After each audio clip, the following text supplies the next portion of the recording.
Ini pertama kali ya saya masuk kelas ya di untuk asuhan kebidanan. Hmm. Kehamilan, baik kita akan saya dikasih tugas sama Bu Rahayu ya untuk mengisi pembelajaran asuhan kebidanan. Nah, kali ini saya akan membahas terkait tentang nutrisi pada kehamilan ya. Nutrisi pada kehamilan. Baik, langsung saja. eh ya, jadi eh, kita bahas kali ini tentang gizi dan kehamilan ya. Nah, kita tahu bahwa hamil itu adalah satu kondisi di mana seorang ibu hamil eh, dia harus menjaga hasil konsepsinya dengan baik dan kehamilan itu tidak tidak dilakukan atau tidak terjadi dalam waktu yang singkat gitu ya. Jadi proses hamil sampai dengan si janin ini bisa dilahirkan itu membutuhkan waktu yang cukup panjang dan harus dijaga oleh eh, ibu-ibu yang hamil tentunya gitu ya dengan sangat baik. Nah, proses hamil itu sendiri dia memakan waktu 40 minggu.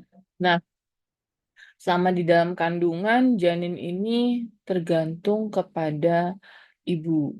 Ya, apa-apa yang ibu lakukan, apa-apa yang ibu alami, apa-apa yang ibu konsumsi, maka itu akan berakibat atau berefek kepada janin yang dikandung. Oleh karena itu, agar kehamilannya ini menjadi kehamilan yang sehat, fisiologis, janin yang dikandung juga bertumbuh dan berkembang dengan baik, karena itu dibutuhkan kebutuhan nutrisi yang baik pula, ya.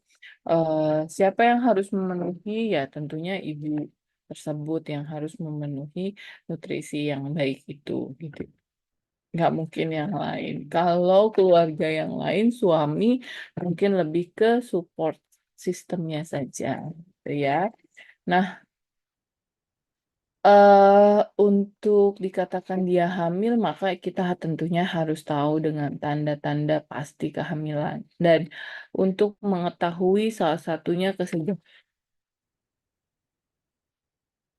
untuk mengetahui kesejahteraan janin sendiri, maka eh, kita sebagai bidan bisa melihatnya dari hasil pemeriksaan yang dilakukan secara rutin di setiap bulannya gitu ya. Em, nanti dan untuk kesejahteraan dikatakan dia tumbuh dan berkembang yang baik, maka kita bisa melihat dari besaran fundus uterinya, ya, apakah dia semakin membesar, ya, fundus uterinya semakin eh, bertambah, gitu ya. Sedangkan kalau selain daripada tinggi fundus uteri, evaluasinya bisa dari USG itu ya. Nah, biasanya kalau ibu bidan untuk mengkategorikan atau menilai janinnya tumbuh dan berkembang dengan baik dalam konteks nutrisinya terpenuhi atau tidak terpenuhi, maka kita melihatnya dari besaran fundus uteri yang kalau ibu baca buku teorinya itu plus minus 2 cm. Ya, kalau dia kurang dari 2 cm dari ukuran eh, usia kehamilannya, tinggi fundus uterinya kurang dari 2 cm dari patokan usia kehamilan, dan dengan catatan dia belum memasuki eh, apa namanya, belum memasuki rongga panggul bagian atas, maka kita bisa katakan dia tumbuhnya tidak begitu normal. Ya, tidak artinya kurang gitu ya. Tapi kalau dia berlebih dari 2 cm dari ukuran usia kehamilannya, maka kita bisa bilang si bayi tumbuh dan kembangnya berlebih gitu ya. Itu dengan catatan bayinya belum memasuki pintu atas panggul. Ya, belum memasuki panggul. Sedangkan kalau dari USG juga bisa kita lihat kesejahteraan janinnya. Kesejahteraan janin yang berkaitan dengan pemenuhan kebutuhan nutrisi pada janin, yaitu dengan melihat dari lingkar perut pada janin, lingkar kepalanya janin, ya, tapi lebih utama dari lingkar perut, ya, untuk dikatakan dia kurang nutrisinya atau kurang pertumbuhan berat badannya atau tidak. Itu dari ukuran lingkar perutnya. Itu yang harus kita lihat.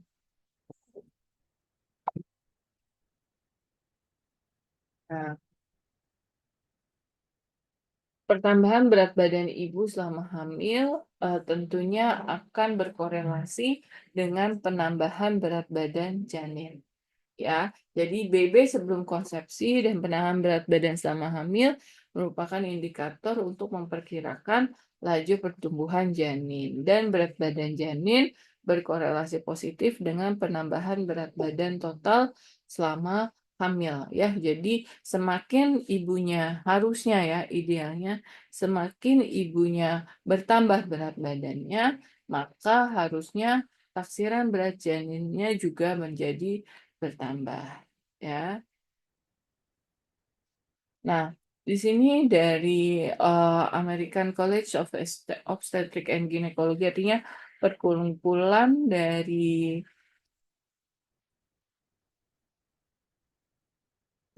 dari obstetrian dan ginekologi di Amerika. Mereka mematok berat badan selama hamil itu naiknya antara 10 sampai dengan 12 kilo maksimalnya, ya. Berarti kalau dikatakan naik 5 kilo masih aman. Ya, bisa aja. Ini kan batasan akhir 10 sampai dengan 12 kilo gitu, ya. Kalau di Indonesia bagaimana?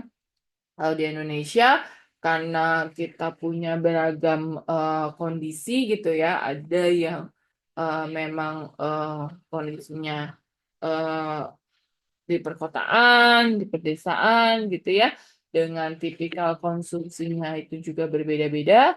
Yang biasa dikonsumsi gitu ya, contoh kayak misalnya di perkotaan ada yang memang dia dengan nutrisinya bagus gitu ya, tapi ada juga yang dia mengkonsumsinya seperti junk food seperti itu gitu ya. Eh, Kalau di pedesaan mungkin dengan ekonomi yang menengah ke bawah. Jadi eh, apa namanya?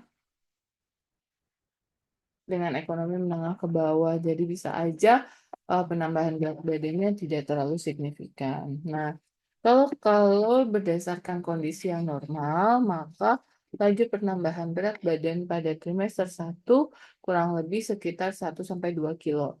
Normal ya, masih bagus. Kalau lebih bisa aja, ya nggak apa-apa gitu ya. Artinya dia menyimpan untuk pertumbuhan dan perkembangan nanti ke depannya. Nah, idealnya segini beratnya. 350 sampai 400 gram per minggu ya. Untuk trimester 2 dan trimester 3 kira-kira 0,5 per minggunya ya, atau setengah kilo. Berarti sebulan naiknya berapa? 2 kilo. Ya, kalau di TM1 naiknya sebulannya 1 kilo, berarti selama trimester 1 naik 3 kilo. Kalau dari TM2 ke TM3 naiknya tiap bulannya adalah 2 kilo, berarti 6 6 bulan kali 2. Berarti 12 tambah 3 kurang lebih 15. Nah, itu adalah standar kenaikan berat badan untuk masyarakat di Indonesia. Gitu ya, kalau kita bicara kenaikan berat badan seperti ininya. Nah, itu masih dianggap normal, ya. Kemudian, nah, apa saja yang terjadi ketika terjadi peningkatan berat badan? Nah, ini yang terjadi, ya. Janin setelah 2 minggu konsepsi, eh, apa namanya, terjadi proliferasi sel-sel dengan cepat, plasenta terbentuk. Lalu pada minggu kedua sampai minggu ke-8 mulai terbentuk organ-organ dalam, ya, organ-organ yang sifatnya krusial, ya, organ-organ penting, tuh ya, jantung, ginjal, paru, hati, susunan tulang belakang, gitu ya. Makanya itu sangat penting di sini penggunaan asam folat, ya. Jadi yang paling penting justru kalau TM1 ibu-ibu jangan kasih FE. gitu ya. Kecuali memang indikasinya dia memang anemia gitu. Boleh Ibu kasih FE, tapi yang paling baik adalah diberikan asam folat ya Ibu-ibu ya. Nah, asam folat juga sebenarnya kalau di kehamilan trimester pertama eh, hanya membantu ya. Sifatnya adalah menambah kekurangan, tapi utamanya penggunaan asam folat untuk proses ini semua itu harus sebelum hamil. Jadi, kadar asam folat di dalam tubuh ibu itu harus dalam kategori yang normal. Kalau dia normal, maka dia bisa hamil dengan baik. Tapi kalau kadar asam folat pada tubuh ibu kurang, maka dia tidak akan terjadi proses embriogenesis dengan baik. Artinya, proses ini tidak terjadi. Ya, endingnya apa? Cacat bawaan. Meskipun pada trimester 1 bidan tetap memberikan asam folat gitu ya. Nah, kemudian untuk pencegahan ini juga asam folat kan kalau pada usia perempuan normal ya, maksudnya tidak dalam kondisi resti 20 sampai 35 minggu, itu kan biasanya tenaga kesehatan memberikan asam folat sebanyak 400 eh, mikrogram ya. 400 mikrogram, satu tablet. Nah, perlu dipertimbangkan sekarang ibu-ibu ya kalau kenapa?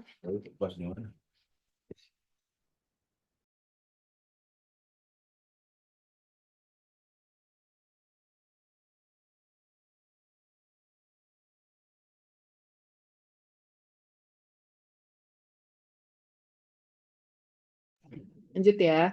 Jadi penggunaan asam folat pada ibu dengan kasus-kasus risiko tinggi, misalnya kasus risiko tinggi itu ibu yang pernah walaupun dia dalam usia usia kehamilan tidak direksi ya 20 sampai 35 minggu, tapi kalau dia punya riwayat kehamilan dengan cacat bawaan sebelumnya, maka harus diberikan asam folat.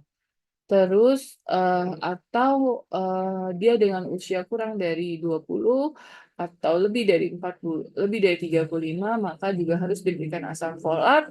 Besarannya enggak 400 mikrogram, tapi 1 gram, 1 miligram atau 1000 mikrogram.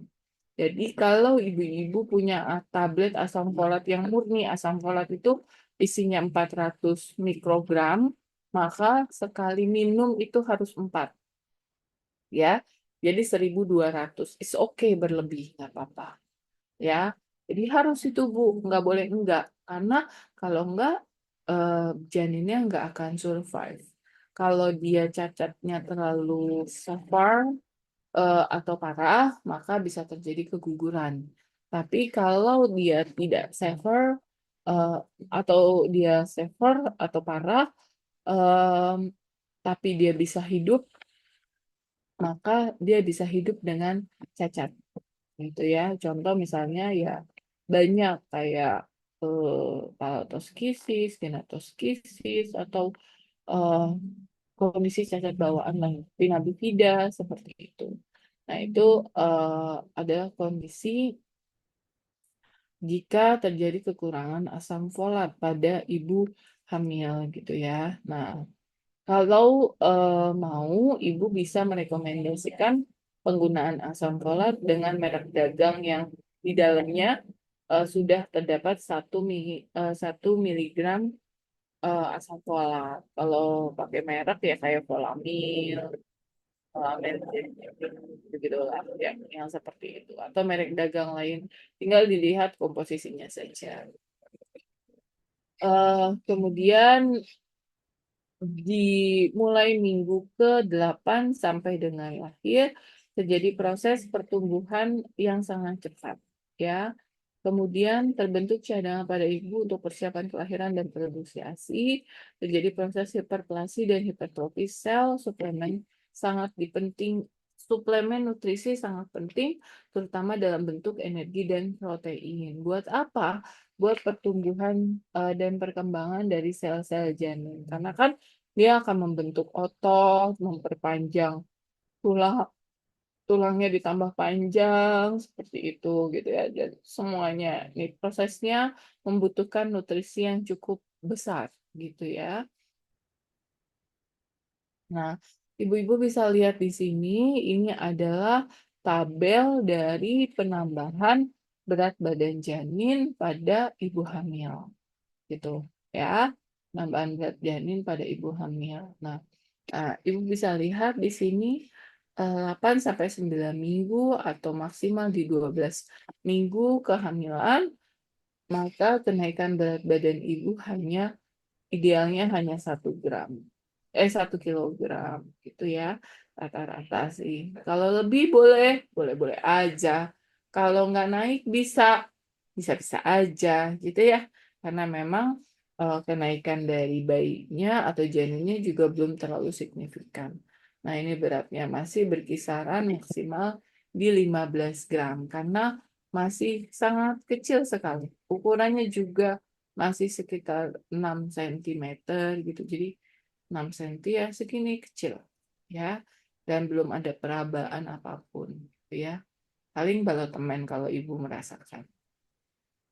Lalu berangsur-angsur di setiap minggu bertambah, di tiap minggunya terus bertambah. Nah, ini idealnya bayi terjadi kenaikan berat badan. Nah, di akhir 40 minggu dia kurang lebih sekitar 3.200 atau dengan panjang 48 cm. Ini normal ya. Lalu naiknya berat badan ibu ya kurang lebih sekitar 11 sampai dengan 12 kilo. Nah, ini adalah hal-hal yang biasanya terjadi selama hamil yang dimana bisa mempengaruhi apa namanya? Bisa mempengaruhi pemenuhan nutrisi daripada ibu hamil tersebut gitu.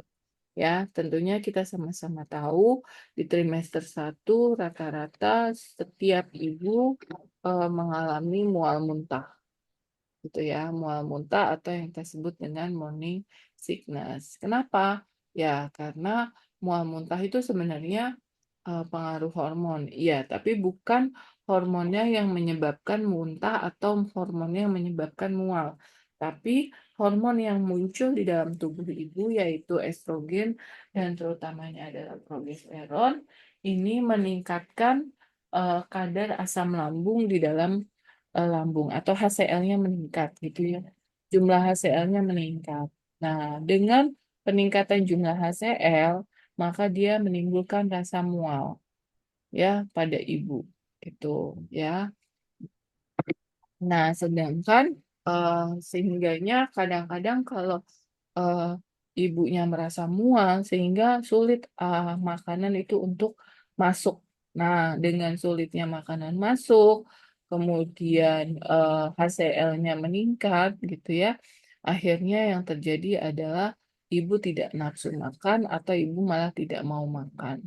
Akhirnya menjadi memperberat kondisi asam lambungnya tidak teratasi dengan baik gitu ya. Akhirnya bisa bisa terus-terusan mual muntah gitu ya. Makanya sekalipun dia merasa tidak nyaman untuk makan gitu ya, merasa tidak nyaman tidak mau merasa tidak nyaman untuk makan karena mual, ini harus tetap dipaksa. Biasanya dikasih obat-obatan yang untuk menetralisir asam lambung ya, obat-obatan anti mual gitu ya, atau obat-obatan seperti antacid dan yang sebagainya yang bisa menetralisir atau mengurangi kadar HCl. Nah, kalau kadar HCl-nya sudah turun, nanti mual muntahnya juga tidak terjadi atau berkurang. Nah, dengan berkurangnya mual muntah, maka ibu bisa menganjurkan mengkonsumsi nutrisi. Nah, biasa ya Bu, sedikit tapi sering gitu ya. Kenapa sedikit tapi sering? Karena eh, dia akan ada yang dicerna terus gitu ya. Karena kan prosesnya lambat di motilitas ususnya kan lambat. Jadi dengan dia ada yang diproses terus, kita makan asam lambungnya eh, dapat digunakan untuk mencerna makanan gitu ya di dalam lambung. Akhirnya kan asam lambungnya terguna gitu ya. Jadi dengan tergunanya asam lambung, tergunanya asam lambung, maka asam lambung menjadi mulai habis gitu ya, mulai menurun, sehingga tetap mual muntahnya menjadi tidak ada. Jadi idealnya sebenarnya meskipun muntah atau meskipun mual, dia harus tetap makan. Justru dengan makan inilah dia bisa mengurangi rasa mualnya. Ya.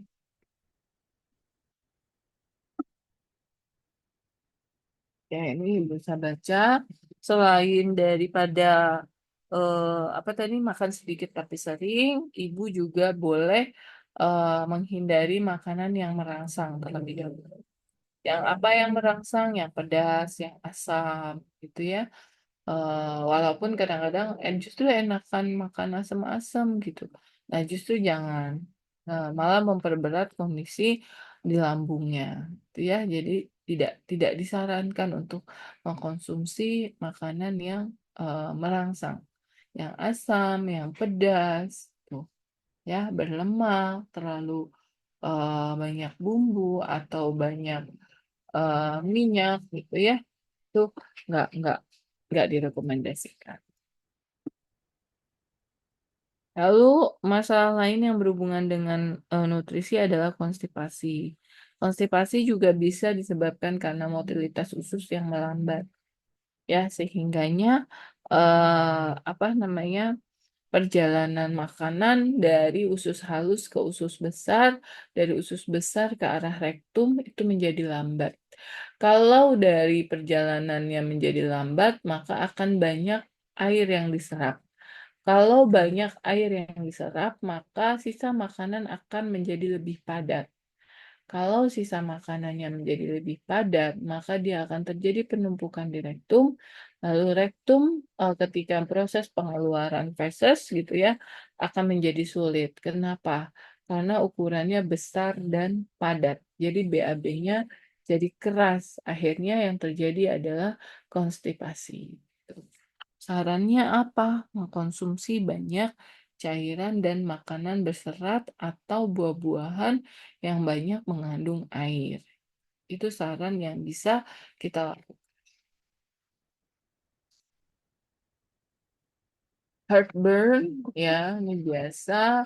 Heartburn itu juga temenannya dia dengan mual muntah. eh, Kalau terjadi heartburn, yang sama HCl-nya kan meningkat. Jadi dia rasa panas di lambung. Ibu-ibu bisa menetralisir dengan pemberian antasida.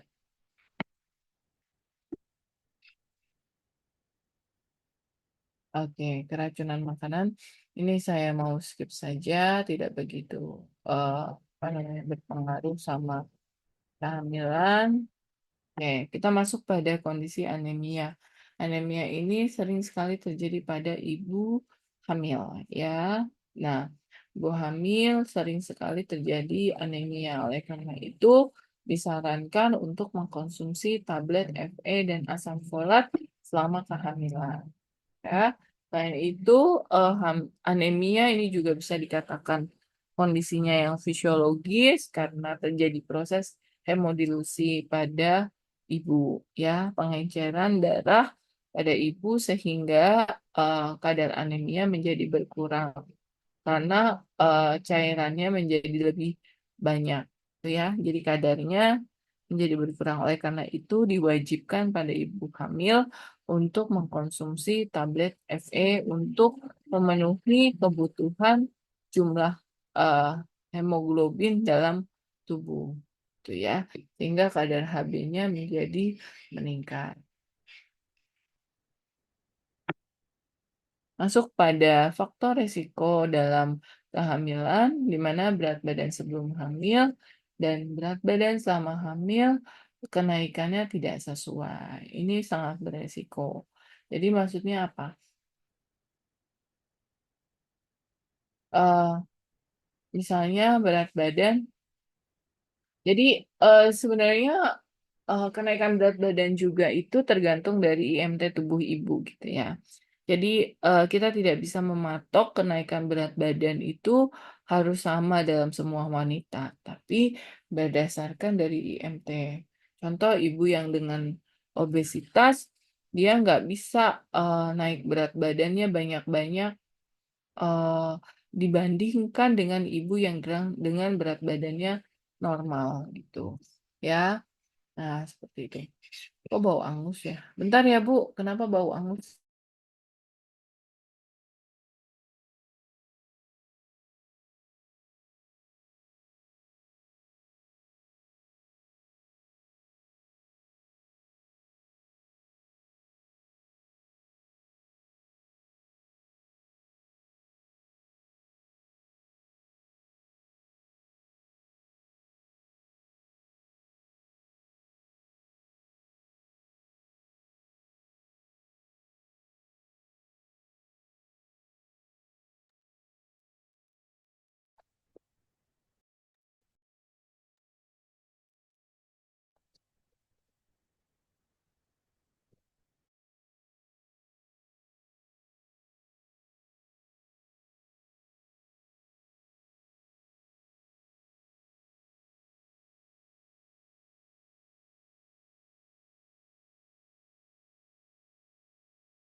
Oke, kita lanjut ya. Nah, jadi kenaikan berat badan itu sebenarnya ibu-ibu harus salah satunya bergantung pada indeks massa tubuh ya. Jadi kayak IMT dengan obesitas. Obesitas itu kenaikan berat badannya nggak boleh lebih dari 5 kilo selama hamil. Karena kenapa? Lu udah punya banyak cadangan makanan di dalam tubuhnya yang bisa diambil oleh bayinya. Justru kalau dia tambah banyak, maka dia akan beresiko yang lain kayak DMJ ya, diabetes mellitus gestasional. Jadi tidak boleh banyak-banyak dibanding dengan IMT normal. Kalau ibu dengan IMT normal, dia boleh kenaikan berat badan sampai dengan 12 kilo, sampai dengan 18 kilo, itu masih aman gitu ya. Tapi kalau obesitas maka enggak boleh. Kalau Kak Eka justru boleh lebih tinggi lagi dengan dia harus kenapa? Karena untuk kebutuhan dia aja dia sulit untuk memenuhinya gitu. Apalagi dia mau memenuhi kebutuhan anaknya gitu. Makanya wajib apa namanya? Wajib diberikan untuk pemenuhan kebutuhan nutrisi ibu dan kebutuhan dari bayinya gitu ya. Kemudian keadaan gizi, status gizi kurang. Nah, ini juga beresiko. Nah, tadi makanya saya bilang kalau dia dasarnya adalah sudah kurus atau kekurangan energi yang kronis gitu, maka ini harus dipercepat kenaikan berat badannya agar apa namanya dia bisa memenuhi untuk proses pertumbuhan dan perkembangan janinnya. Hmm.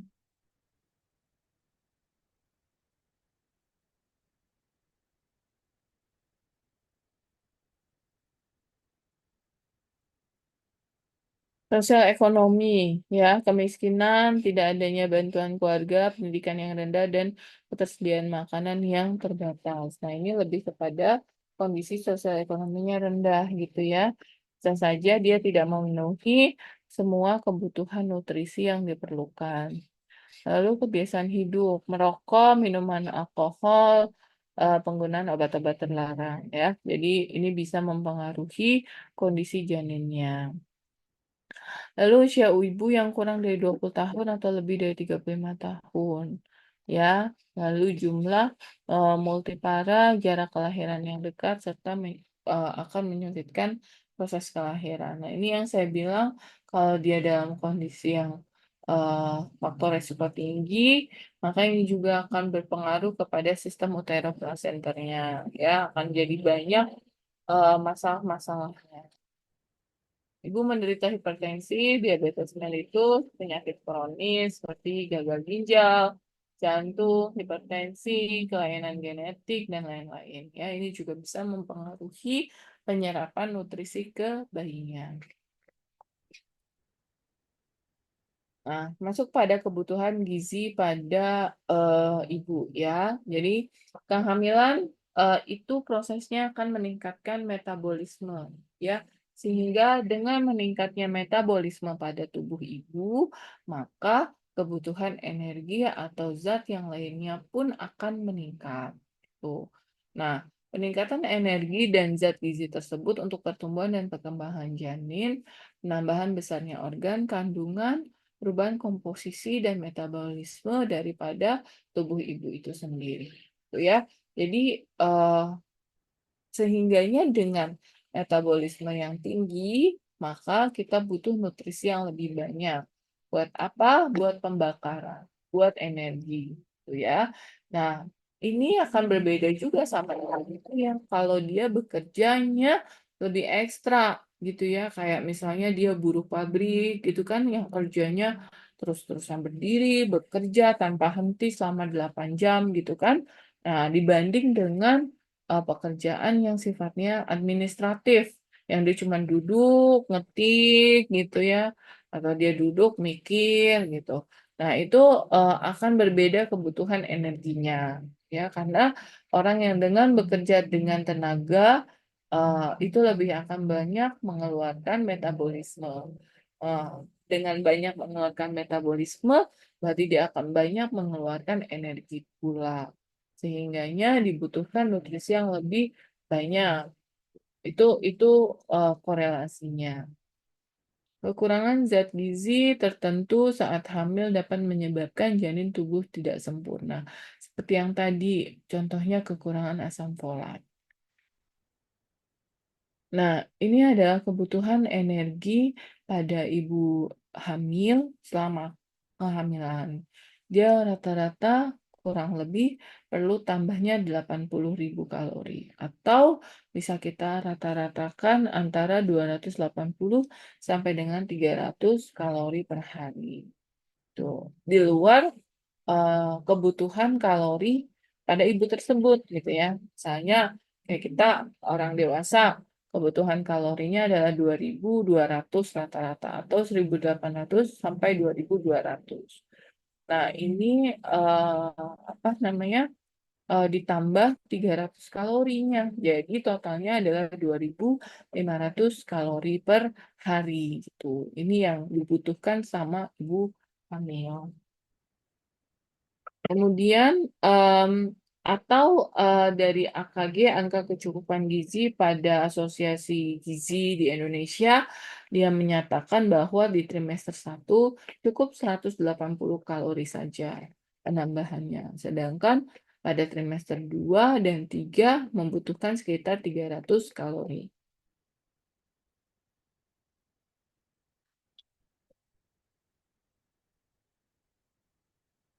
Mana deh, Hmm, baby. situ. Ini kan. Makan yang hangus.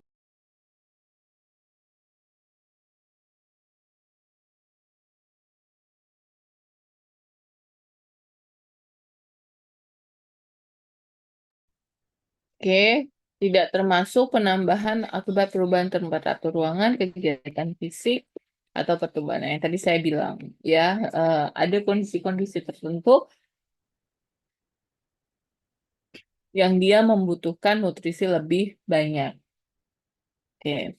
Patokan yang 300 kalori ini dia yang apa namanya membutuhkan tidak membutuhkan tambahan kegiatan yang berat.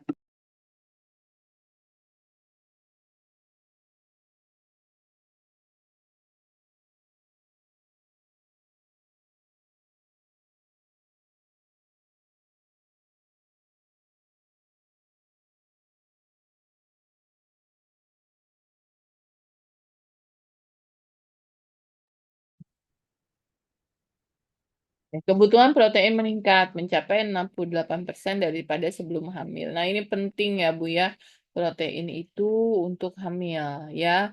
Ibu boleh maksimal menggunakan protein atau mengkonsumsi protein tuh kayak telur 6 gitu ya. 4 sampai 6 kalau putih telur, tapi ya kuningnya nggak perlu ya. Nggak usah. Kuning telurnya jangan, tapi putih telurnya wajib gitu ya. Kemudian walaupun dia hanya sebenarnya dia cukup 17 gram per hari selama kehamilan, tapi ketika ibu mau menambahkan kebutuhan proteinnya itu dipersilahkan.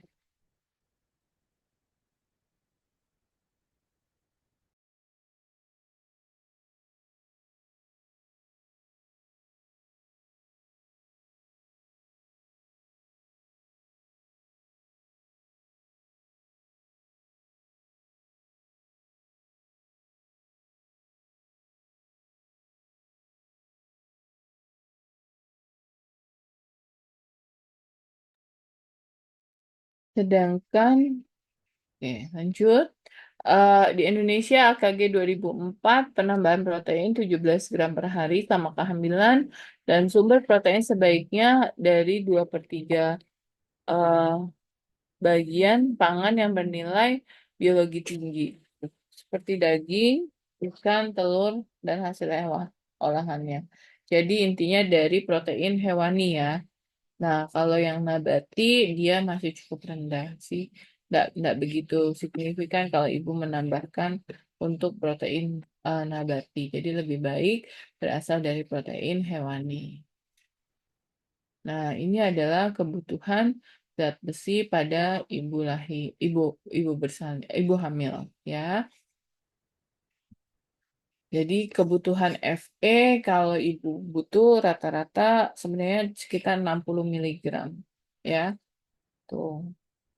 Defisiensi zat besi dapat menimbulkan gangguan pada pertumbuhan janin, baik sel tubuh maupun sel otak. Nah, asam folat. Nah, ini yang tadi sudah saya bahas di awal ya untuk asam folat ya. Jadi kecukupan asam folat itu lebih diutamakan pada trimester 1 ya karena dia sangat penting untuk proses embriogenesis.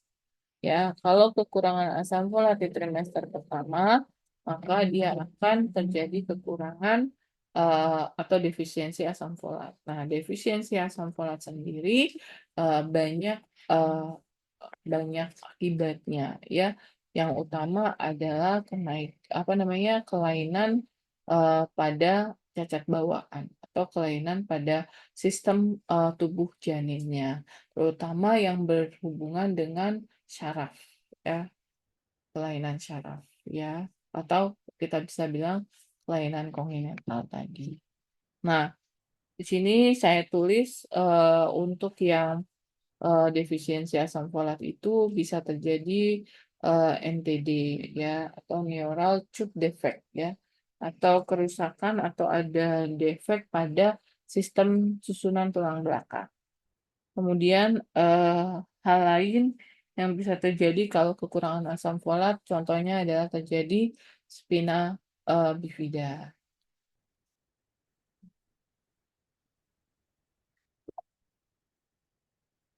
Ini beberapa contoh untuk kejadian kekurangan asam folat ya. Oke.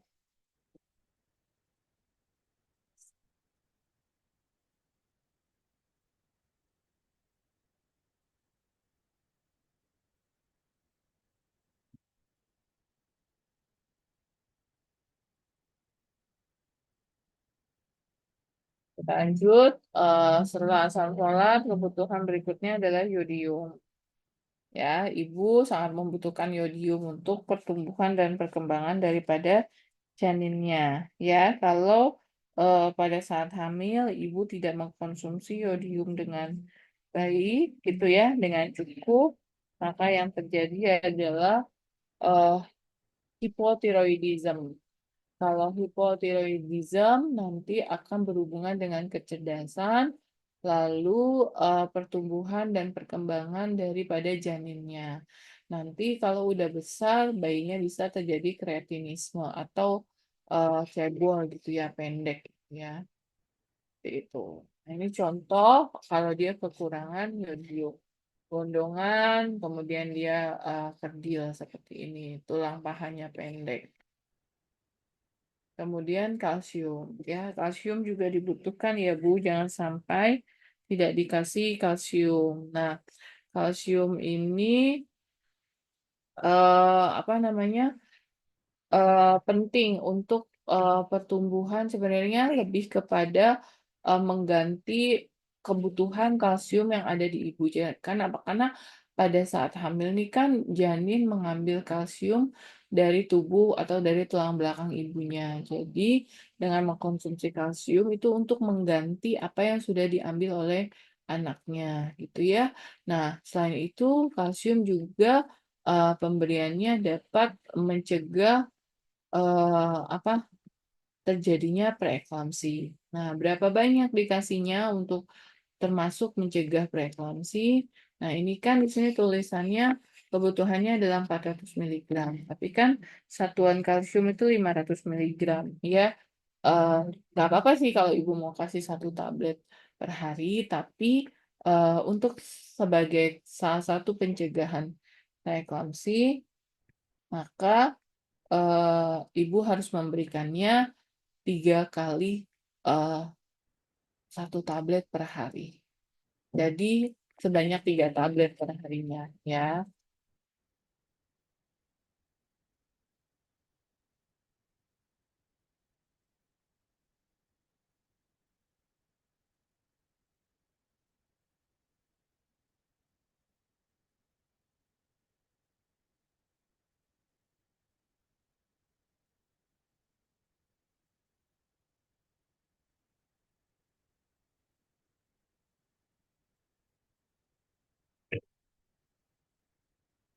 Jadi ya.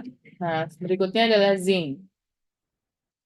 Zinc juga eh, dibutuhkan sama hamil, nanti akan berkaitan dengan kelahiran prematur, zinc. Lalu pada trimester 2 dan trimester 3 diperlukan untuk pertumbuhan bibir, palatum, sehingga kalau terjadi defisiensi bisa terjadi palatoskisis, genatoskisis, seperti itu. Nah, ini saya tuliskan tabel angka kecukupan gizi pada ibu hamil, ya, serta fungsinya untuk apa. Ya. Yang pertama di sini secara energi ya, tadi sudah kita bahas 180 kilokalori pada trimester pertama, lalu pada trimester kedua kita membutuhkan 300 kilokalori tambahannya, itu juga dengan trimester ketiga, karena adanya peningkatan metabolisme tubuh pada ibu. Lalu kondisi protein, peningkatan itu membutuhkan tambahan proteinnya 17 gram. Ini tambahan ya Bu, selain kebutuhan protein pada ibu normalnya. Fungsinya adalah untuk pertumbuhan janin, plasenta, cairan amnion, jaringan uterus, payudara, volume darah, cadangan untuk persalinan dan laktasi. Kalsium butuhnya kurang lebih 500 miligram untuk tulang dan gigi janin, peningkatan metabolisme, serta kalau ibu kasih 3 kali 1, maka dia bisa mencegah preeklamsi. Fosfor, zat besi tentu sangat penting, ya. Yodium, magnesium, zinc, vitamin A, vitamin D, vitamin C, asam folat, niacin, riboflavin, tiamin, piridoksin, dan B12. Ini juga harus terpenuhi semuanya. Jadi wajar dan wajib ibu-ibu harus rutin mengkonsumsi vitamin. Ya. Nah, ini pesan untuk ibu hamil. Ibu hamil harus makan lebih banyak daripada ibu yang nggak hamil. Ya tadi, karena ada penambahan 300 kalori per harinya ya. Lalu sebenarnya untuk yang paling bagus dan penaikan berat badan pada janinnya bisa lebih signifikan, maka ibu-ibu harus bisa lebih makan sedikit tapi sering. Jadi konsumsi nutrisi sedikit tapi sering itu bukan cuma untuk mual muntah sebenarnya, untuk semuanya ya. Sa- Jadi selama hamil ya makan sedikit tapi sering gitu. Jadi kenapa? Biar untuk memenuhi kebutuhan janinnya.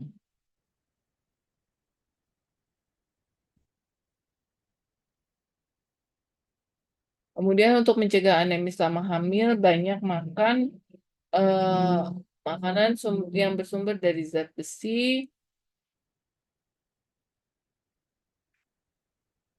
Banyak makanan sumber zat besi seperti sayuran hijau, tempe, tahu, kacang hijau, kacang merah, kacang-kacangan, telur, ikan, dan daging. Jangan lupa minum tablet penambah darah 1 tablet per hari. Dan untuk mencegah gigi rapuh, ibu mengkonsumsi sumber kalsium.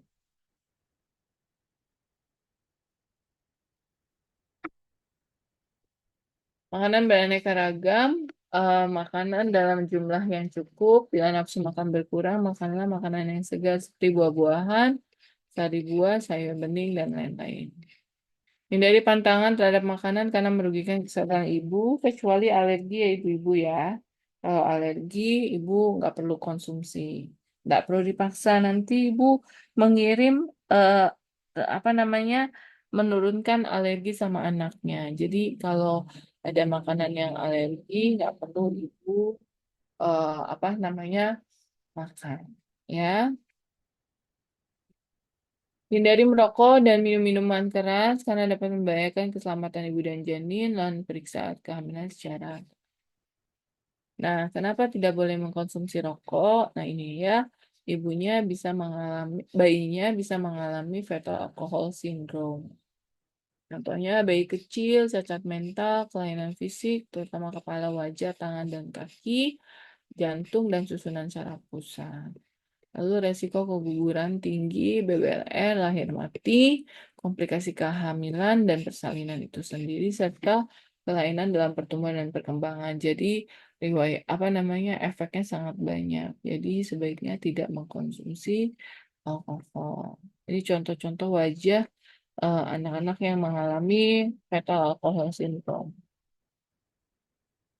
Rokok ya, banyak sekali kandungan rokok ya yang bersifat toksik ya, racun. Jadi sebaiknya tidak boleh merokok. Nah, merokok ini berefek juga untuk perokok pasif. Jadi jangan sampai ibu melakukan atau merokok secara aktif atau merokok secara pasif. Karena akan beriwayat perdarahan, keguguran, kemudian implantasi plasenta yang tidak normal, pelepasan plasenta yang terlalu dini, atau mungkin kita bisa bilang solusi plasenta, APD, prematur, BBLM. Obat-obatan itu apa namanya terlarang, ganja, kokain, dan lain sebagainya. Ya, kurang lebih sama dengan konsumsi alkohol gitu ya untuk efek-efeknya. Kafein, nah ini eh, efeknya sebenarnya juga bisa apa namanya menghambat penyerapan tablet Fe dan ibu sebaiknya tidak mengkonsumsi kafein dengan banyak. Maksimal 1 gelas sehari aja udah cukup atau nggak perlu tiap hari juga.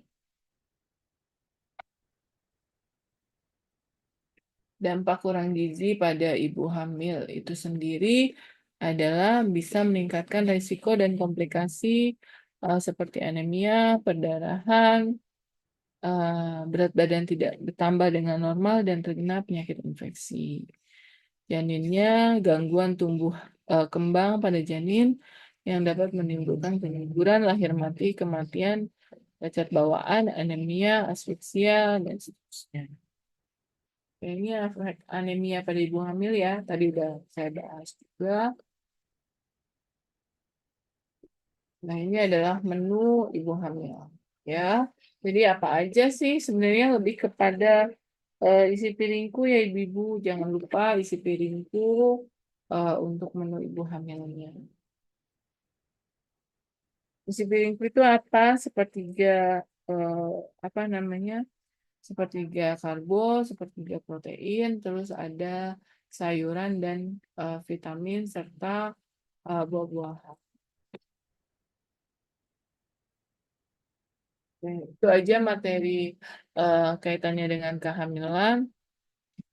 Lalu untuk pemenuhan kebutuhan nutrisi yang berkaitan dengan kondisi-kondisi khusus seperti hipertensi atau diabetes mellitus gitu ya. Kalau hipertensi, ibu-ibu tinggal kurangi makanan-makanan yang bisa meningkatkan tekanan darah tinggi seperti uh, sebenarnya masih rekomendasi untuk pengurangan garam ya. Jadi tidak boleh terlalu asin makanannya karena nanti akan terjadi retensi cairan.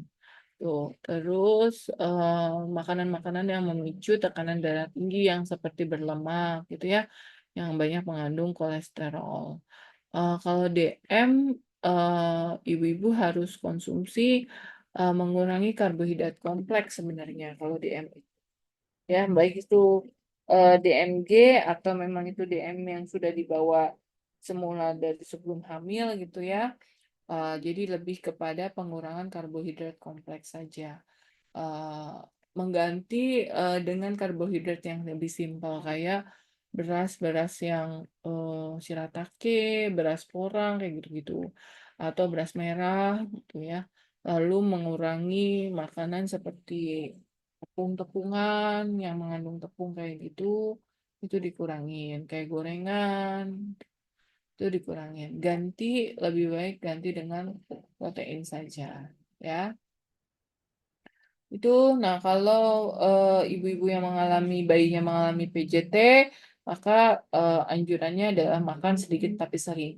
Sehingga ibu bisa memenuhi kebutuhan tubuh ibunya dan memenuhi kebutuhan janinnya tadi. Ya, jadi makannya harus lebih banyak protein, tapi lebih banyak makannya dengan porsi dan eh, apa namanya, porsi dan frekuensinya harus lebih banyak.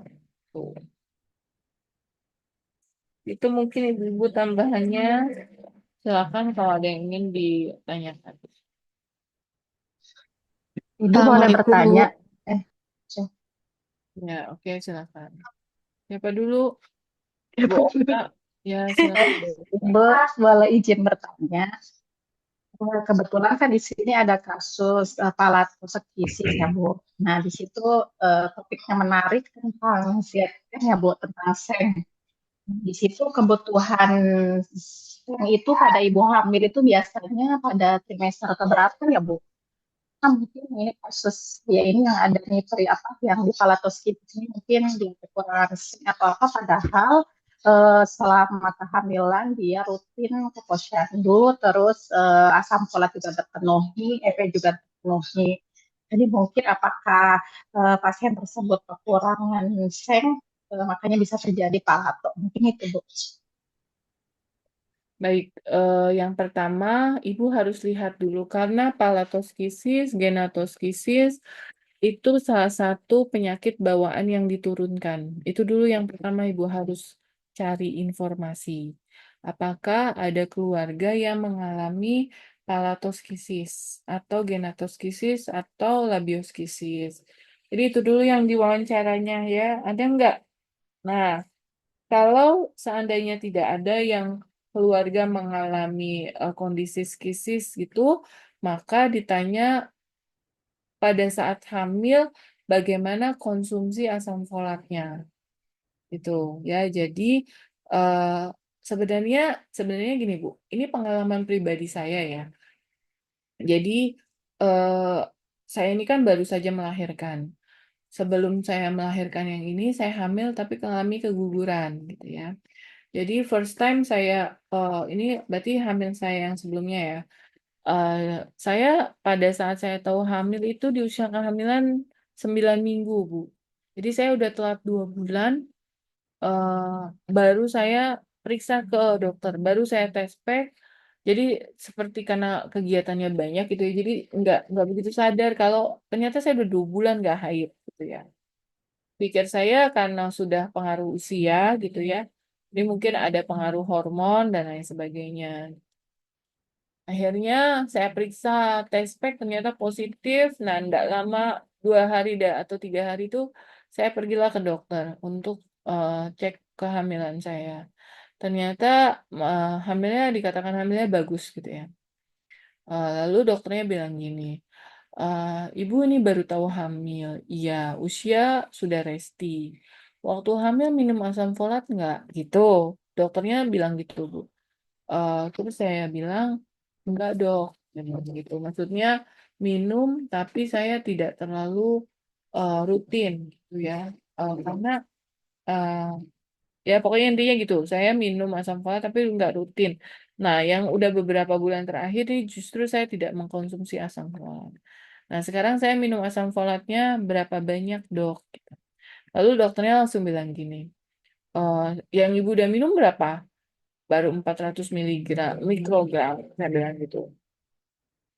eh Terus dia bilang gini, "Em, sebenarnya sudah salah ya Bu, gitu. Terkait tentang pengkonsumsian asam folat. Asam folat itu harusnya dikonsumsinya kalau mau hamil itu sebelum hamil. Jadi justru dia akan memberikan efek pada proses embriogenesis kalau dikonsumsinya sebelum hamil. Sedangkan kalau sudah hamil, ada yang saya bilang dia hanya buat penambahan aja gitu. Jadi terus dia bilangnya kayak gitu. Sebenarnya Bu, hamilnya Ibu bisa aja bermasalah kondisinya karena Ibu usianya sudah resti dan Ibu tidak mengonsumsi asam folat.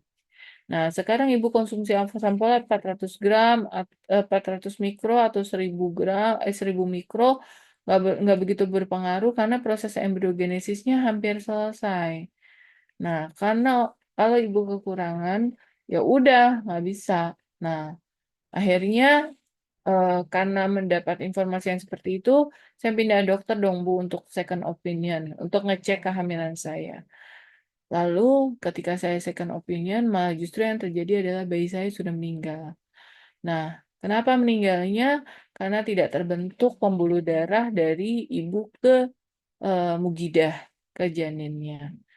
Nah, ini karena kelainan kromosom yang disebabkan karena kekurangan asam folat gitu. Jadi, bisa saja pada saat dia sebelum hamil, yang pertama tadi, dia punya riwayat keturunan yang mengalami panatoskisis atau labioskisis. Yang kedua, pada saat mau hamil, dia tidak mengkonsumsi asam folat. Nah, pada saat hamil, dia tidak mengkonsumsi asam folat dengan jumlah yang tepat, gitu. Nah, mungkin itu, Bu, seperti itu.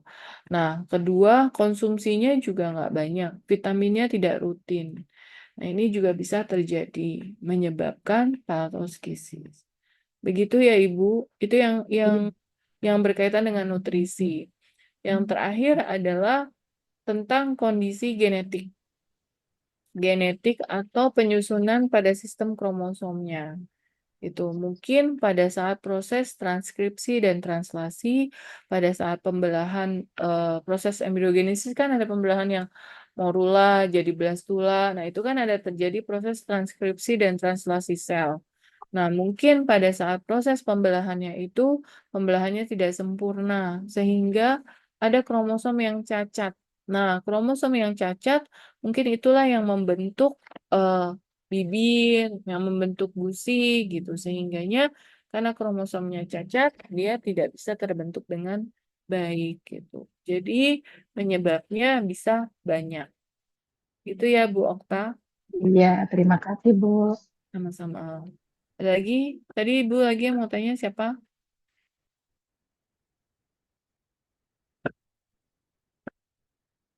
Halo?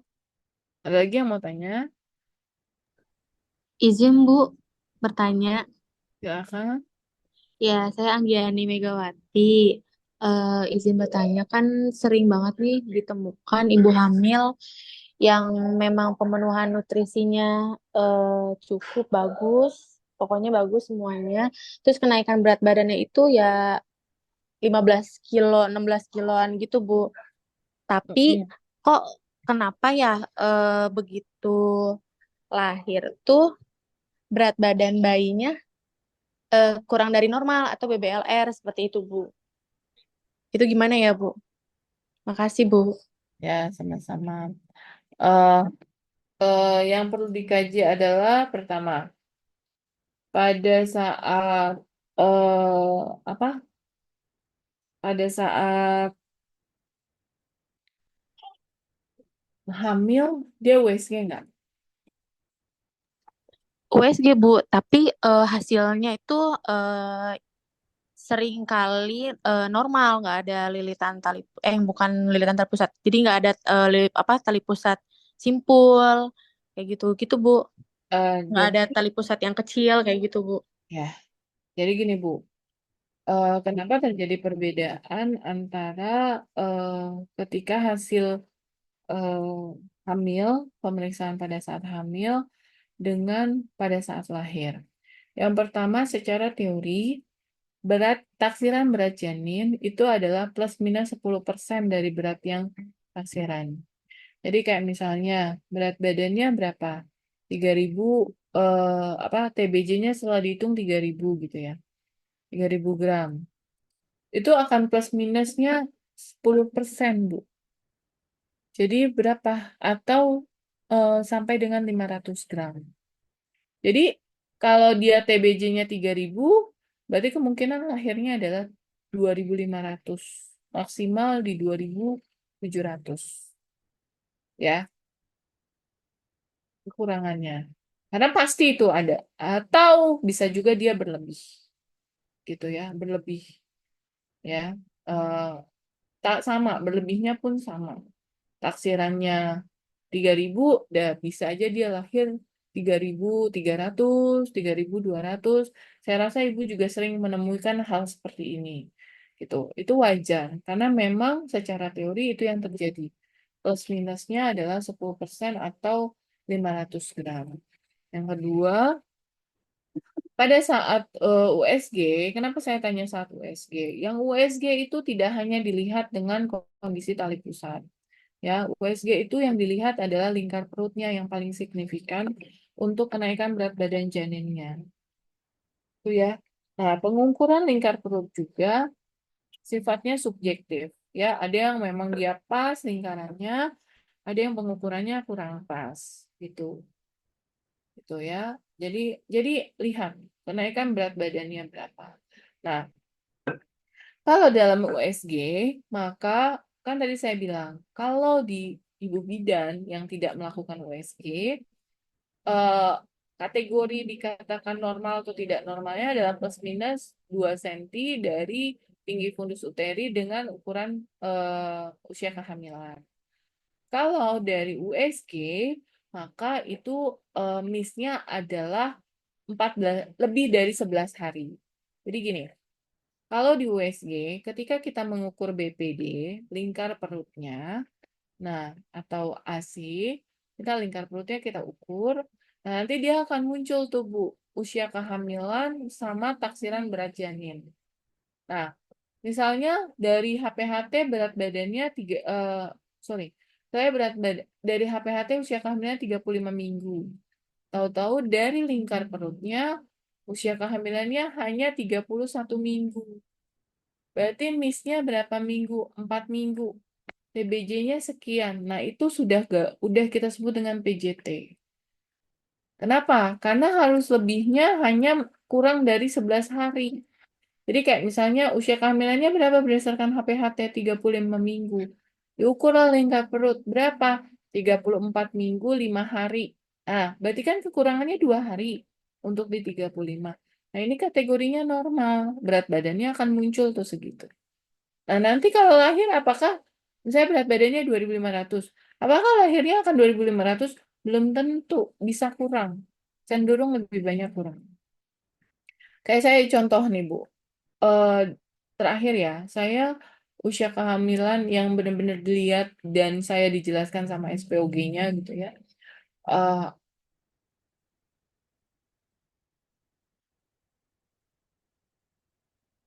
eh, apa berat sorry TFU saya sorry, TFU. Usia kehamilan saya 35 minggu Bu misalnya ya 35 minggu ya tiga di apa di berat di ukuran saya tuh 35 minggu gitu ya. Nah, ketika dia apa dia periksa di 35 minggu, maaf 35 minggu. Iya ya, 35 minggu gitu ya. Nah, di USG dia 34 minggu 4 hari. TBJ-nya itu 2.700. Ya, 2.700 tuh Bu di 35 minggu. Harusnya kan ketika terus seminggu kemudian saya partus. Ya, seminggu kemudian saya partus. Bu tahu berat badan bayi saya berapa? Hanya 2.500. Kecil. Nah, TBJ-nya berapa? 2.700. Berkurang kan Bu? Berapa persen? 10% kena. Harusnya kan dia 2.700, 10% berarti kan 270. Nah, ini saya kurangnya 200 gram. Nah, itu sebenarnya normal dan umumnya kayak gitu. Oleh karena itu, kalau misalkan ibu ini TB-nya pas-pasan, TBJ-nya pas-pasan gitu ya, idealnya harusnya ibu makannya sedikit tapi sering. Kenapa sedikit? Atau misalnya kurang tadi, misalnya tadi yang saya sebut, oh, saya ngitungnya 35 minggu. Tahu-tahu berat janinnya berdasarkan USG hanya di usia 33 minggu. Berarti kan MACE-nya 14 hari. Nah, ini harus memperbanyak protein. Karena protein itu meningkatkan berat badan janin. Yang kedua adalah makannya sedikit tapi sering. Karena saya ini naiknya 22 kilo, Bu, selama hamil. 36 minggu. Tapi biasanya hanya 2.500. Kenapa? Karena selama ini saya makannya salah, kata SPOG-nya. Makannya itu hanya untuk ibunya, bukan untuk janinnya. Kenapa? Karena saya seringnya makan saat saya lapar dan berhenti saat saya kenyang. Gitu. Ya kan sunahnya gitu ya, Bu. Justru malah makan saat lapar berhenti sebelum kenyang gitu ya. Kalau saya makan saat lapar berhenti setelah kenyang. Nah, kenapa? Karena ya udah itu hanya untuk diri sendiri. Jadi tertimbunlah untuk diri sendiri. Nah, kalau yang mau ditimbun untuk bayi harusnya makan sebelum lapar, berhenti saat kenyang. Jadi ibu tuh nggak boleh makan dalam kondisi yang lapar. Karena kalau ibu makan dalam kondisi yang lapar, maka konsumsi makanan itu akan ke tubuh ibu. Karena secara metabolisme, secara sistem tubuh, apa yang dikonsumsi itu untuk si host duluan, si inangnya, kita dulu. Kalau kitanya mati, ya kita nggak bisa ngidupin anak gitu loh. Secara fisiologis tuh begitu.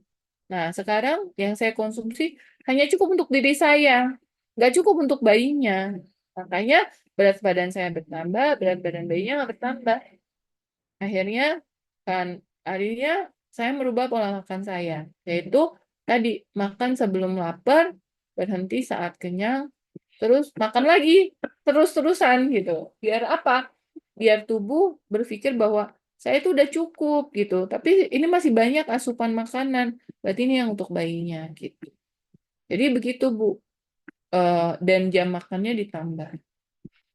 Nah, dengan begitu kita bisa meningkatkan berat badan pada janin. Itu ya Bu. Jadi memang fisiologis kayak gitu kalau Ibu berpikir TBJ-nya 3.000, kenapa lahirnya cuma 2.400? Ya iyalah, sudah biasa ini. Oh gitu ya, baik ya Bu ya. Tapi jadi bukan dari masalah TBJ-nya sih Bu. Jadi tuh dia memang udah naiknya normal kan ya Bu ya, 16 kilo dia tuh dari selama kehamilan itu, terus lahirnya tetap BBLR.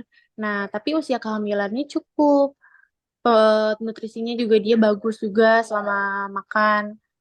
Berarti tadi yang dijelaskan sama ibu itu berarti mungkin mungkin yang dibilang dia bagus nutrisinya itu, hanya untuk dianya. iya Pola berarti kayak makannya gitu. salah. Ya. Iya betul iya. Nah, itu yang terjadi sama saya. Nah, Oh iya. kebetulan saya ketemunya di 26 minggu begitu, Bu. Jadi saya miss-nya pada saat 26 minggu, usia kehamilan, janin saya sebesar usia kehamilan 23 minggu. Kan miss-nya 3 minggu ya. Miss-nya 2 minggu sih sebenarnya. Ya, jadi di usia kehamilan 24 minggu. Kecil kata dokternya. Kecil Ita bilang gitu. Kecil nih Bu Ita. Jadi makannya harus dirubah ya kayak gini. Mumpung masih 26 minggu. Jangan sampai udah aterem, kamunya berat badannya besar, tapi bayinya kecil. Kalau kata orang, hamilnya ke ibunya gitu. Beratnya ke ibunya, nggak ke bayinya gitu. Bahasanya gitu ya Bu ya. Karena tadi pola makannya yang salah. Iya Ada betul. yang, hmm, ada yang naiknya nggak banyak, tapi bayinya gede gitu ya. Wah, berarti lebih ke bayinya nih makanannya. Ya iya, karena pola makan dia bagus. Dia lebih sering makan. Makanya banyak ke bayinya. Oke. Oke Bu, baik. Terima kasih banyak ya Bu. Nah, silakan yang mau ditanyakan lagi. Masih ada waktu 5 menit. Baik Ibu, selamat siang. Ya, Saya dengan Nirmala. Ibu ini mungkin hanya mau sedikit sharing. Di tempat saya bertugas, di sini kami kebanyakan angka stunting yang paling tinggi di kecamatan saya paling tinggi untuk kabupaten saya ini. Nah, setelah saya tugas di sini, saya melihat ternyata untuk penanganan 1.000 hari itu tidak berjalan dengan baik. Karena ibu-ibu pada saat memeriksakan kehamilan, kebanyakan sudah di usia sudah lebih dari trimester 2 bahkan 3, bahkan ada yang mau partus baru ke puskesmas. Nah, kejadian hari Kamis kemarin ada ibu yang kasusnya berat sampai meninggal. Kami ada kematian ibu. Ibunya nih memeriksakan kehamilan di trimester ketiga. Dia periksa cuma 2 kali. Dikasih untuk USG juga tidak mau, sampai 3 kali dikasih rujukan, tidak mau. Ditawarkan bidannya untuk diantar dengan motor, tidak mau juga. Pada saat dia mau partus, dijemputlah kami di sini antar jemput ke rumah pasien, bawa ke puskesmas, antar kembali juga gratis. Nah, dijemput dibawa ke puskesmas, setengah jam kemudian, 30 menit kemudian partus. Setelah itu 30 menit kemudian plasenta tidak keluar, retensio plasenta, akhirnya dirujuk. Nah, jarak dari kami ke rumah sakit lumayan jauh. Sampai ke rumah sakit, dia kehabisan darah. Kehabisan darah, kami cari darah dengan jam 1 malam. Kemarin hari Kamis itu udah setengah mati, karena di sini tidak ada bank darah. Akhirnya meninggal ibunya. Bayinya selamat, bayinya lahirnya di puskesmas. Ibunya meninggal karena kehabisan darah. Nah, kemarin dari evaluasi yang dikasih bahwa sudah salah penanganan dari awal. Tapi kembali lagi bahwa kami memang tidak bisa melawan karena ini tugas kita. Tapi kadang-kadang kesadaran dari si ibu maupun keluarga itu adalah yang mereka seperti tidak mau tahu, macam coba-coba cari mati begitu. Jadi sampai dibujuk-bujuk untuk kebaikan juga tidak bisa. Nah, kami bertugas ini kebetulan masyarakat sini lumayan keras kalau dibilang. Nah, sekarang kita mau perbaiki untuk menurunkan angka stunting ini agak lebih setengah mati kalau misalnya ibu-ibunya ini tidak sadar. Kami kelas ibu hamil, kelas ibu balita, kelas remaja, semua kami lakukan. Tapi kadang-kadang itulah kebanyakan teori-teori dulu yang akan mereka bawa lagi untuk terapkan di ibu-ibu. Yang mau partus itulah yang kami agak kewalahan. Nah, misalnya kami yang orang asli, kami bisa untuk bahasa sini. Nah, kalau orang luar agak setengah mati untuk memberikan pemahaman tentang gizi selama hamil ataupun pada saat melahirkan, gizi mereka harus diperhatikan. Itu pun pada saat kami bicara mereka iya ibu iya, tapi pada saat pelaksanaannya mereka akan buat lain lagi. Jadi mungkin itu tidak begitu signifikan untuk kita hanya bicara-bicara harus sampai rumah mereka. Untuk TTD saja sudah dibagikan. Nanti kan kami masa TTD-nya kalau sudah dari HB-nya 10 sampai mau trimester ketiga kami periksa HB ulang, HB-nya kadang sisa 8, 9. Ternyata cari tahu lebih dalam lagi mereka tidak minum TTD-nya, tapi pada saat periksa mereka bilang kami minum ibu, minum kasih habis. Ternyata ketahuan. Jadi mungkin masalah-masalah ini juga terjadi di kita semua, tapi saya pikir kami di Rotendao lebih berat di sini dengan angka stunting terbesar. Nah, itu mungkin dari pola itu awal-awal mereka bahwa kita harus menurunkan angka stunting sekian. Saya bilang kita tidak bisa menyembuhkan angka stunting. Harus memulai dari 1000 hari. Tapi itu kan programnya pemerintah. Jadi kami hanya mengikuti saja. Sekarang juga ada pembagian makanan tambahan untuk ibu-ibu hamil dengan cake. Itu pun mereka tidak ngambil. Mereka bilang tidak enak, tidak suka. Padahal itu takaran gizinya sudah diukur oleh teman-teman gizi. Jadi harus sedikit dipaksa untuk mereka ambil. Sudah dimasak kasih, hanya tinggal makan, tapi itu sudah. Jadi kalau misalnya kita berteori gampang sekali, tapi pas praktek kita di lapangan berhadapan dengan masyarakat yang di lapangan yang notabene pemikiran pemahamannya tentang kesehatan mereka kurang, agak lebih setengah mati. Jadi mungkin itu sedikit sharing dari saya, Ibu. Terima kasih. Ya, sama-sama, Bu. Ya, memang begitu, Bu. Eh, Recording in progress. Intinya itu kapan, malam hari kah atau pagi? merubah budaya. Budaya itu muncul dari sebuah kebiasaan. Jadi bahasa gini, budaya muncul dari sebuah kebiasaan yang berlangsung sangat lama. Dan budaya bisa hilang, dan itu membutuhkan waktu yang lama pula gitu ya. Jadi tidak bisa ibu merubah budaya itu dalam waktu sekejap mata gitu ya. Itu memang hal yang terjadi sama kita tenaga kesehatan, apalagi kalau budaya itu yang memperberat kondisi kehamilan gitu ya, atau budaya yang berhubungan dengan kesehatan itu sulit bagi kita untuk merubah, tapi konsistensi, kemudian kegigihan, terus apa namanya? Itu yang memang harus kita perjuangkan gitu ya, Bu. Nah, bisa aja yang sudah terjadi di Bu di Jakarta. Ibu tinggalnya di mana? Saya di Nusa Tenggara Timur di Kabupaten Rotendao, Ibu. Ya, di NTT ya. Nah, sebagai contoh di Jawa Barat, saya beberapa kali supervisi ke daerah Jawa Barat gitu ya, ke daerah yang notabene dukunnya masih banyak gitu ya, Bu. Nah, yang dilakukan apa, Bu, untuk menghindari budaya-budaya ini? Yang dilakukan adalah yang pertama, menurunkan eh, kayak perangkat desa dan perangkat masyarakatnya. Jadi kayak babinsanya gitu, itu sih namanya babinsa ya. Pokoknya ngelibatin tentara, polisi, orang-orang pemerintahan gitu.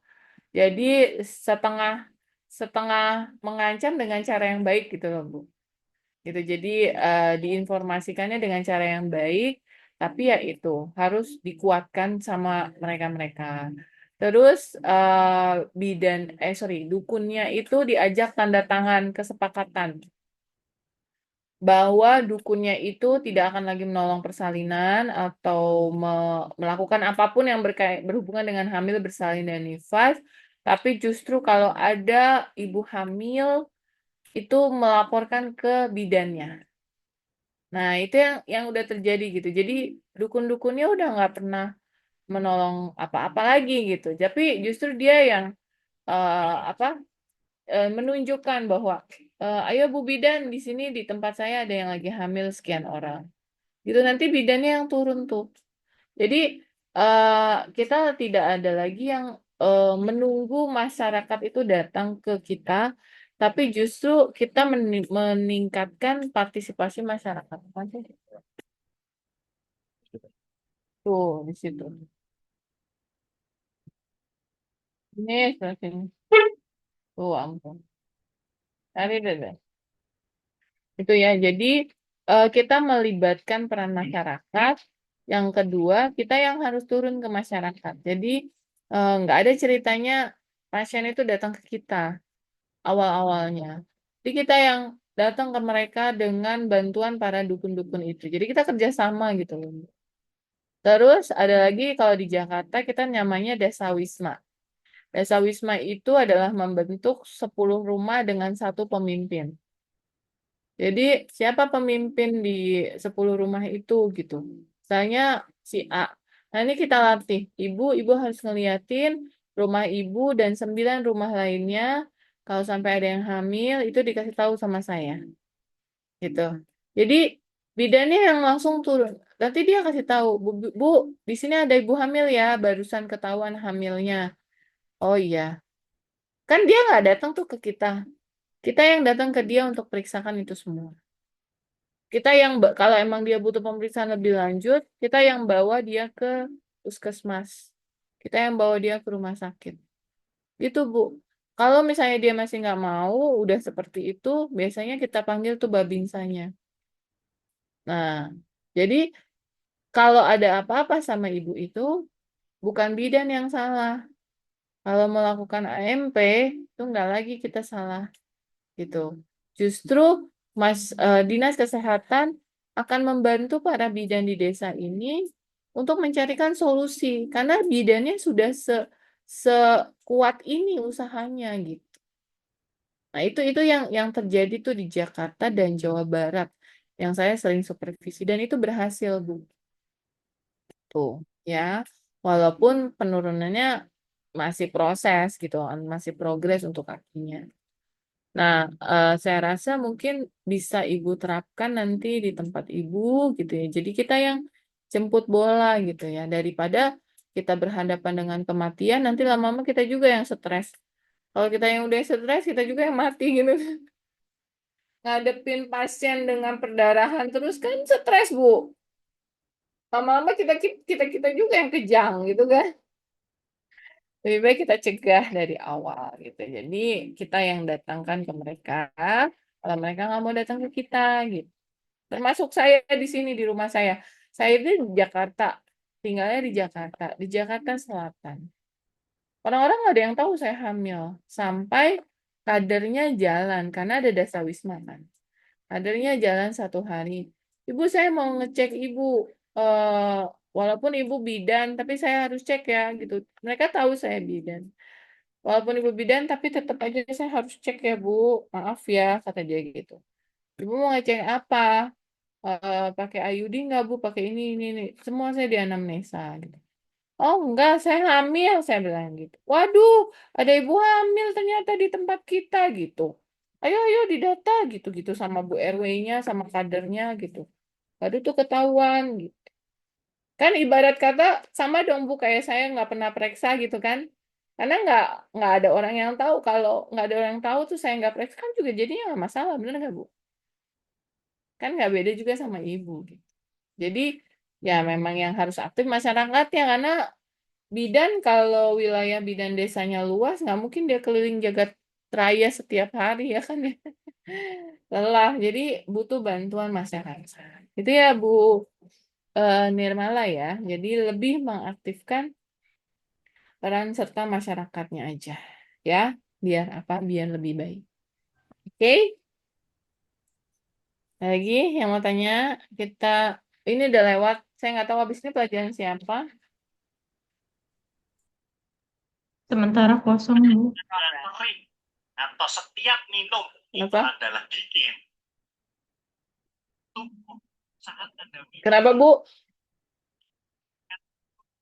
sekedar Sudah ya? Oke, baik kalau udah. Nanti kalau ada pertanyaan lagi, Ibu bisa catat. Nanti ke ada pertemuan berikutnya dengan saya, kita bisa sharing lagi, bisa tanya jawab lagi. Ya, sekian dari saya. Mohon maaf kalau ada yang kurang berkenan dan saya akhiri. Wabillahi taufiq wal hidayah. Assalamualaikum warahmatullahi wabarakatuh. Selamat siang. Waalaikumsalam Waalaikumsalam warahmatullahi warahmatullahi wabarakatuh. wabarakatuh. Terima kasih. Terima kasih, Bu. Oke, Bu. Ibu. Saya izin live ya.